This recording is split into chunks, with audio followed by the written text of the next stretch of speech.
Dr. Grace Vincent. So she's from Central Queensland University and her field is sleep health. She's the 2020 Young Tall Poppy. And her bio basically says, so there's 2 million Australians that regularly work at night. So shift workers are a very important part of our community. But shift workers are more likely to make an error or get injured or have an accident. Good evening, everyone. Thank you very much for that lovely introduction. I'm going to talk to you today about sleep and why we need sleep. Why does it matter? So, 36% of your life will be spent asleep. That means that if you live to the age of 90, 32 years of your life will be spent entirely asleep. 32 years. So what that is telling you is that sleep, at some level, must be important. So this is a little picture of the brain. The red is blood flow and the blue is cerebral spinal fluid. So that's the fluid in your spine. And this is one of the key roles of sleep that's just been discovered over the last couple of years. So what happens is that blue fluid actually goes up into your brain and clears your brain of toxins while you're in that deep sleep phase. So it provides that really critical role on taking out toxins and various things in your brain. So it's basically like a washing machine. So while you're sleeping, your brain is cleaning itself. Sleep is essential for life. There are many different roles of sleep related to learning and memory, performance and safety, immune function, decision making, tissue repair, and mental health. I want to particularly focus on the performance and safety aspect. So if you have 17 hours without sleep, which if you think about it is not that hard to get to, 17 hours, your performance is the same as if you had a blood alcohol level of 0.05, so that is over the legal limit. If you have an all-nighter, so 24 hours without sleep, that is twice the legal limit in terms of your performance.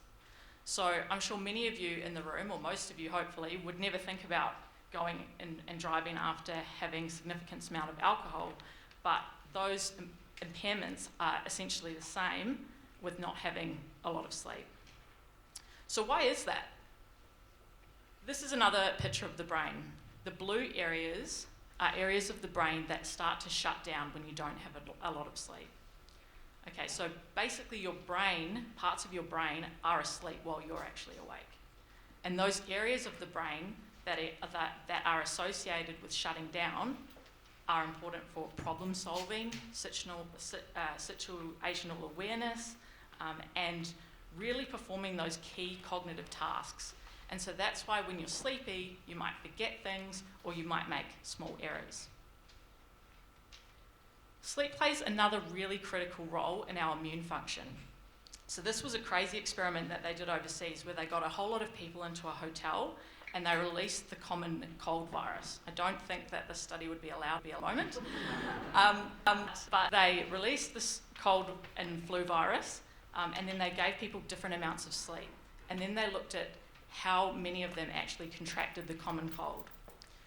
So as you can see, as you get less sleep, you're more likely to get sick. So sort of intuitive, but actually shown experimentally here.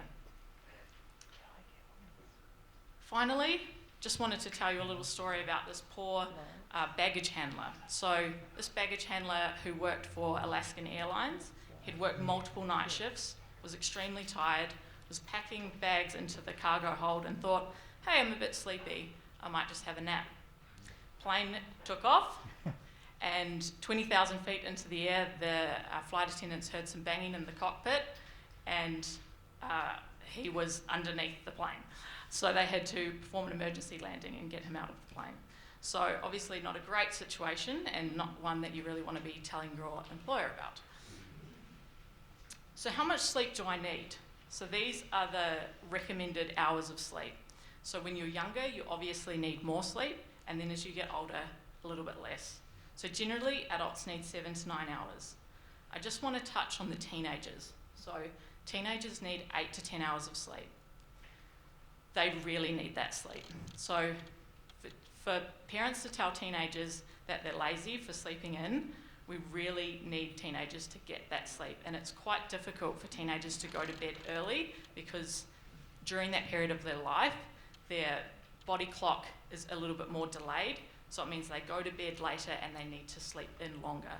So asking a teenager to get up at 7 a.m. is like asking an adult to get up at 4 a.m. I'll leave you with that message. That's my message for today. Hopefully that was a bit interesting and you learned something about sleep. Thank you.